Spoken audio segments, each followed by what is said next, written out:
大家好，我想大家都知道，由于俄乌战争，欧盟为了削弱俄罗斯，发起了一轮又一轮对俄罗斯的制裁，能源制裁就是其中之一。德国北溪输气管被炸，屁都不敢放一个，于是欧盟做出了英明的决定，坚决不要俄罗斯便宜的天然气及石油，转而到处寻找替代，比如到中东、到北非、到美国、到挪威等等寻找替代。宁可以数倍的价格从美国进口液化天然气。对此，首当其冲的是德国，它大有壮士断腕之气概。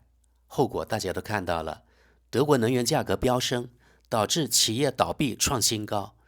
没有倒闭的纷纷出走美国、中国等国，一些早就想出走的企业也以此为借口开溜了。德国经济接连萎缩，变成了欧洲病夫。欧盟制裁俄罗斯能源，还有比较令人啧舌的，那就是不从俄罗斯进口，但可以从印度进口，而印度柴油是从俄罗斯进口的。你们看，通过印度转手，俄罗斯能源变成了更贵的民主的能源，于是欧盟进口就理所当然了。真是应验了，人一政治正确就成了脑残，欧洲人的智商也不过如此。欧盟对俄罗斯能源的制裁还留有一手。到2027年，欧盟国家应完全摆脱来自俄罗斯的化石燃料。注意，这里是应该而不是必须，而且这要经过全部欧盟27国同意才能实施。匈牙利、奥地利、法国、比利时、荷兰、西班牙等国都继续从俄罗斯进口能源。德国国家电视一台还专门出了一期节目，解释为何欧洲还继续使用俄罗斯天然气。原来是不得不使用，否则日子没法过下去啊。针对俄罗斯天然气，德国电视一台说，虽然欧盟对俄罗斯采取了一系列非常严厉的制裁措施，但只是含糊地宣布打算从2027年起停止进口天然气。注意啊，这里是打算，但只是含糊地宣布打算从2027年起停止进口天然气。昨天，德国之声看到不同的德语及英语媒体报道，2024年欧盟进口俄罗斯液化气创历史纪录，觉得挺讽刺的。欧盟不是在自打嘴巴吗？说好的制裁俄罗斯能源呢？我们先看完全与政治无关的这家官网，欧洲燃气枢纽。2024年，俄罗斯向欧盟交付的液化天然气激增。2025年，我们能期待什么？我们看2019年到2024年这个图表，2024年俄罗斯输往欧盟的液化气创新纪录。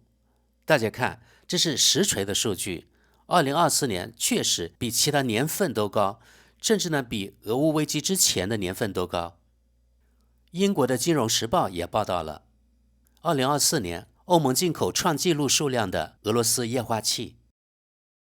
德语网站世界周也说，创纪录，尽管对俄罗斯实施制裁，但欧盟从未像2024年那样从俄罗斯进口如此多的液化气。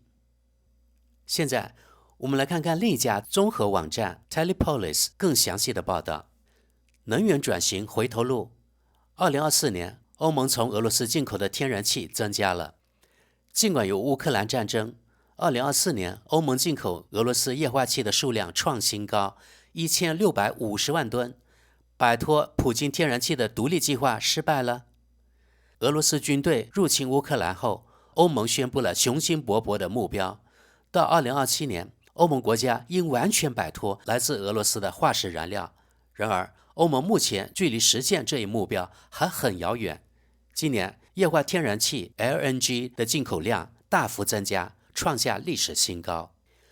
2024年，欧盟从俄罗斯进口的液化气数量超过以往任何时候。据英国《金融时报》和彭博社报道，到2024年12月中旬，欧盟从俄罗斯进口了近1650万吨液化气，这比前一年的峰值1518万吨和2022年的1521万吨还要多。该数据来自大宗商品分析师 Kepler。能源经济和金融分析研究所的一位职员告诉《金融时报》，今年我们看到的情况令人惊讶。我们不但没有逐渐减少俄罗斯的液化气进口量，反而在增加。虽然通过俄罗斯管道供应的天然气已降至最低水平，而且欧盟现在已禁止进口俄罗斯石油和煤炭，但通过船运进口的液化气却在持续增加。俄罗斯是欧洲仅次于美国的第2大液化气供应国，现货市场的高采购量显示了欧洲的依赖性。专家们认为，其主要原因是价格优惠。据分析师称，亚马尔接收站的俄罗斯液化气比美国气便宜得多。德国知识点评估计不敢公布到底便宜多少，只说便宜得多。根据 Restart Energy 的报告，到2024年，欧盟在短期现货市场上购买的俄罗斯液化气份额从上一年的 23% 上升到现在的 33%。虽然一些欧洲能源公司宣布过，他们将不再在现货市场上购买俄罗斯液化气，然而对于许多客户来说，液化气显然仍是一种经济有效的选择。例如，法国的进口量几乎翻了一番，其中一半以上运往 Dunkerque 的接收站。尽管来自俄罗斯的液化气目前只占欧盟液化气进口总量的 20% 左右，2023年为 15%， 但包括管道输送在内的天然气进口总量中仍有约 16% 来自俄罗斯。欧盟委员会计划到2027年停止进口。与此同时，欧盟委员会主席冯德莱恩表示，他打算增加从美国进口石油和天然气。美国当选总统唐纳德·特朗普威胁说，如果欧盟不大规模从美国购买更多能源，他将征收高额关税。据彭博社报道，这一威胁的目的显然是为了减少美国和欧盟国家之间超过1310亿美元的贸易逆差。美国的石油和天然气已经成为去年的出口大户。据彭博社报道，在前9个月，美国对欧洲的石油和天然气出口已经比特朗普第一任总统的前9个月高出5倍。特朗普的要求有一个陷阱，在短期内，美国很难在不减少对其他地区出口的情况下，向欧洲提供更多的石油和天然气。美国产量的大幅增长目前也无法预见。根据美国能源信息署的数据，到明年年底，石油产量可能每天只增加10万桶，而天然气产量预计每天增加12万桶。不过，从长远来看，新项目可以帮助欧洲减少对俄罗斯的依赖，尽管这可能会提高美国消费者的价格。作为回报，欧洲将把对俄罗斯的依赖换成对美国的依赖。欧盟新任能源专员丹·约根森希望在明年之前提出一项计划，在2027年之前完全取代俄罗斯的能源，但这还有很长的路要走。现在我们来看看网友评论。第一条评论：这只是德国和欧盟去工业化的政治意愿而已，因为如果从美国获得更多能源，不仅美国消费者的成本会更高，我们的成本也会更高。毕竟我们已经为液化和脱液化的能源付出了高昂的代价。在德国，去工业化已经大规模开始。如果冯德莱恩现在在欧盟实施，那么他也将把德国式严谨推广到欧盟。在此之后，将有能力实施国防项目，但谁来支付这些项目呢？我们看跟帖，不要紧啦，如果我们受苦，是普京自己的错。事实上，没有比这更脑残的了。为什么北溪输气管被破坏了？我们继续看跟帖。北溪输气管之所以遭到破坏，是因为美国政府希望如此。20世纪80年代，美国政府已经禁止从苏联向当时的欧共体建设输气管道，但科尔当时对此并不在意，他认为廉价能源更好。如今缺乏有骨气的政治家，现在的政客都是傀儡而已。下一条评论：增加从美国进口石油和天然气，我是这样理解的，我们通过增加对美国的依赖来减少对俄罗斯的依赖，而且特朗普还威胁要增加关税。我有时会问自己，这些政界人士是在为欧洲的利益工作，还是在出卖欧洲的利益？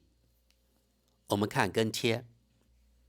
我认为，首先摆脱化石能源是可取的，但由于天然气在某些生产工艺中无法被电力取代，像这样生产绿色天然气的项目，在我看来非常有吸引力。例如，在纳米比亚，利用太阳能可以生产出大量氨，然后运往欧洲。但从2023年开始，我就没有听说过关于这个项目的任何新消息。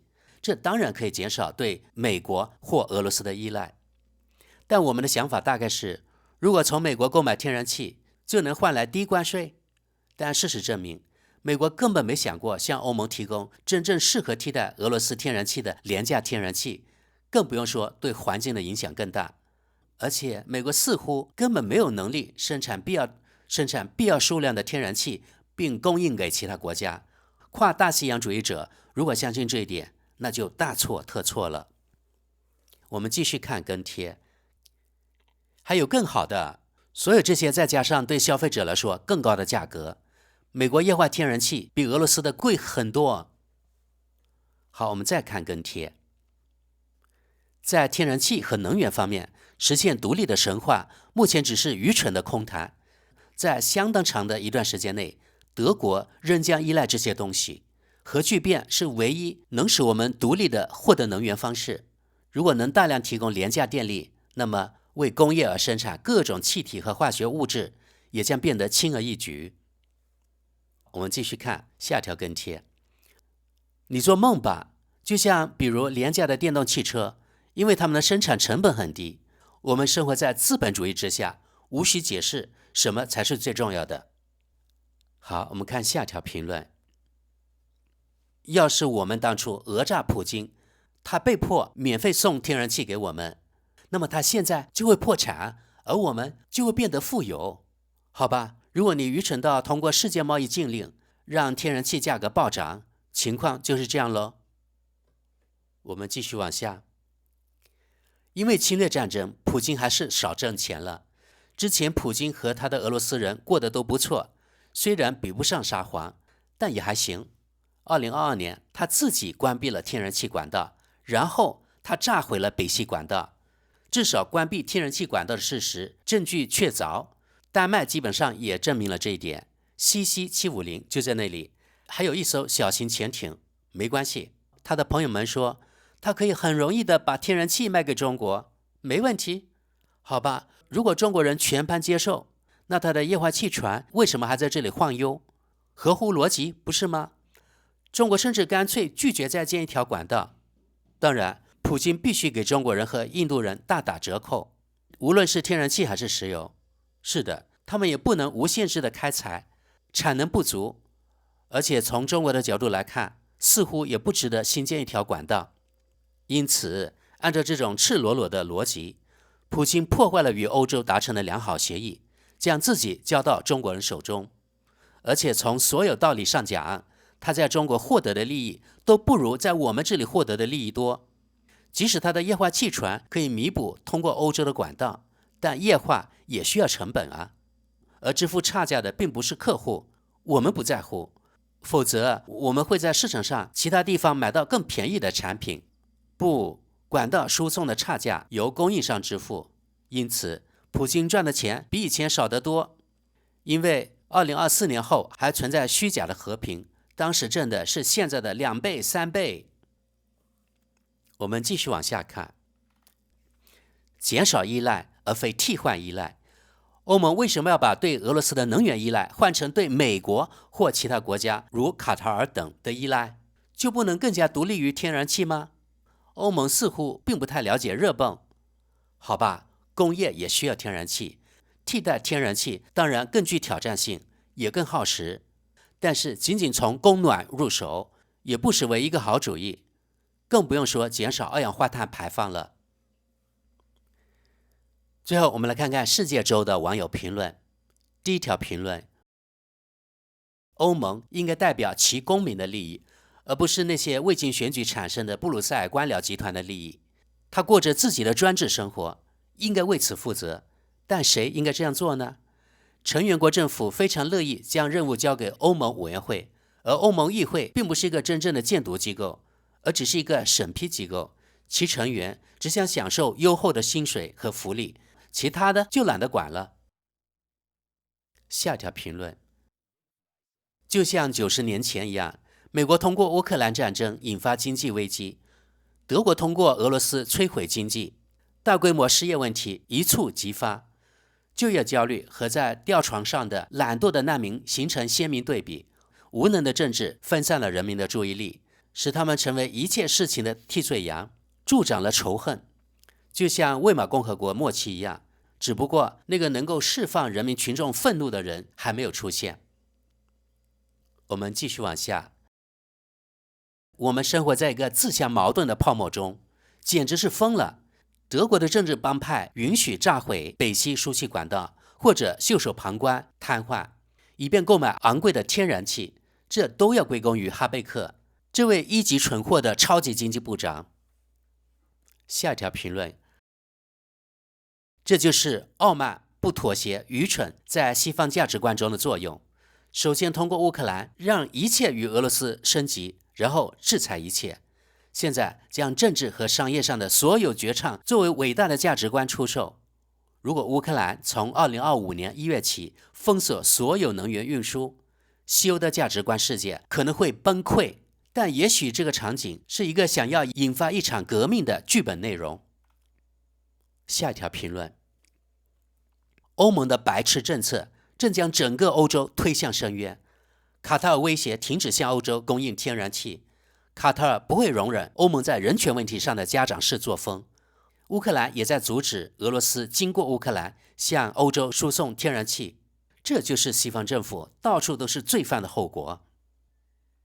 我们看最后一条评论，这些数字本身就证明对俄制裁政策在愚蠢程度上无人能及。如果欧盟领导层在25年前就站出来支持与俄罗斯和平共处，阻止北约的扩张，一个是俄罗斯人的目标，另一个是对前苏联的承诺，那么我们现在就会拥有一个从里斯本到海参崴的繁荣和平的经济区。